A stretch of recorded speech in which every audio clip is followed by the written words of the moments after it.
Thank you, Senator.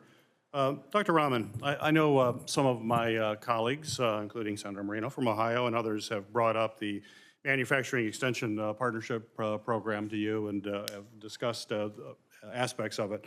I'm going to argue that it has certainly been an incredibly successful program since it's been implemented. In fact, I think it's probably a lifeline to many small and medium-sized manufacturers, and I hope you'd agree that manufacturing is the lifeblood of this country. You cannot be a great country if you don't actually make things, and a lot of that is done at the with small and medium companies, not just the very large ones. In fact, in my home state of Michigan, MEP, which is the Michigan Manufacturing Tech Center, its record is clear. It's saved small manufacturers in our state over $25 million just in the past year. They provided training to over 4,400 individuals and service to over 300 companies.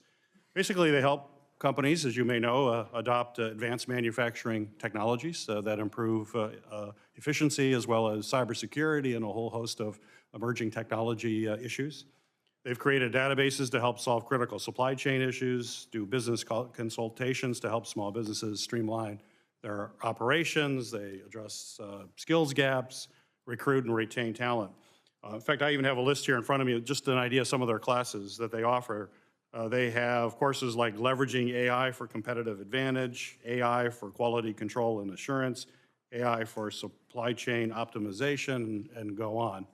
It's quite an extensive list of coursework that make sure that folks are on the cutting edge of technology.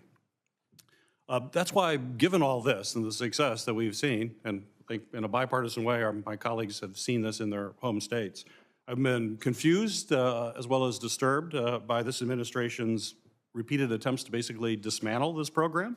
I would hope this administration cares about manufacturing. I would hope they care about small to medium businesses. And when you have a program that works, you should build on that success instead of tear it down.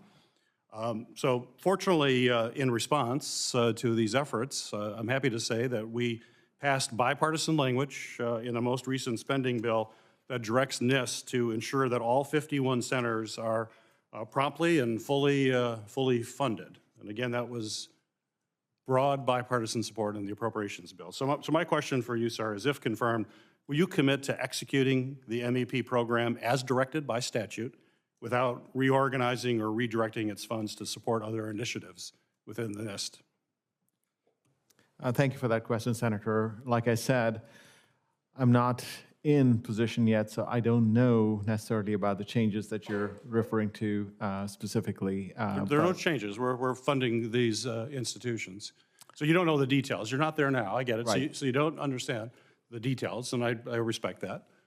But you do believe that that NIST should follow the law. Would you agree that they should follow the law, or is the law up for your negotiation or your? I will follow the law if confirmed as director of NIST. Of course, Senator. So the appropriations bill is the law of the land, passed by Congress in a bipartisan way. So you're saying you will follow. I want to hear out of your words that you will follow the law, that you will fund these programs promptly and as directed by Congress.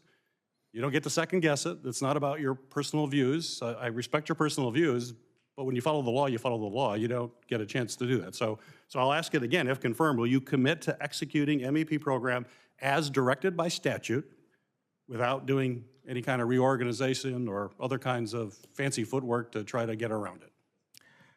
I will follow the law, Just a yes Senator. or no? Yes, I will follow the law. So you will follow the law. Great. Thank you. Dr. Raman, I was also glad to see that you updated your response to this committee's questionnaire last night to note that you are now actually committing to respond to requests for information from ranking and minority members of the congressional committees without reservation. In that response, when that question was asked, it was a whole lot of legalese. Basically, it was trying to avoid answering the question, but I want you to confirm here today in front of all of the committee that if a ranking member can't well or a minority member of this committee makes an oversight request of NIST, you will comply. Yes. Very good. Your commitment is critical because it also deals with cooperating with the Government Accountability Office. audits, which are requested by ranking members. So you have GAO audits. And unfortunately, we have seen refusals from the administration to actually honor requests for information from the GAO. So will you commit to cooperate with all GAO audits of NIST? Yes, Senator. Good. Thank you, Mr. Chairman.